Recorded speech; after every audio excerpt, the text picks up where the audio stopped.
I found out I was the backup plan to my pregnant fiancée the same night I was shopping for baby clothes. That's the sentence that still replays in my head every single morning. A week before everything fell apart, I honestly thought I was living the life most men dream about. I was engaged to a woman I loved. We were expecting a baby together, and for the first time in years I felt like my future actually meant something. Emily and I had been together for almost 2 years, and when she told me she was pregnant, I stepped into the role immediately. I started saving money, picking up extra work, looking at bigger apartments, even planning how I'd propose again properly because our first engagement was rushed. I was committed to her completely. But slowly, things started feeling off. She became distant, protective over her phone. Sometimes she'd stare at messages and smile before quickly locking the screen whenever I walked near her. I ignored every red flag because I trusted her. That's what people do when they love someone. Then one night she fell asleep beside me on the couch, while her phone kept vibrating non-stop. I wasn't trying to snoop at first, but when I saw the same guy's name appear over and over, curiosity got the better of me. The messages were already open when I picked up the phone, and the first thing I read was, "I just need more time before I leave her." My stomach dropped instantly. Then came her reply.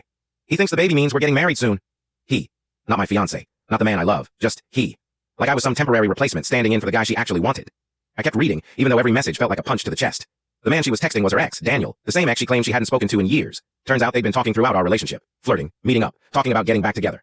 And then I found the message that destroyed me completely. Daniel asked her if she was sure the baby was mine, and she replied, "Pretty sure, but either way he'll be a good dad." I actually stopped breathing for a second reading that. Pretty sure. That was all I was to her. A safe option. A stable guy willing to raise a child while she waited for someone else to finally choose her. The worst part wasn't even the cheating. It was realizing the entire relationship might have been built on convenience. I looked over at her sleeping peacefully beside me, while I felt my entire future collapsing in silence. When she woke up and saw the phone in my hand, her expression changed instantly.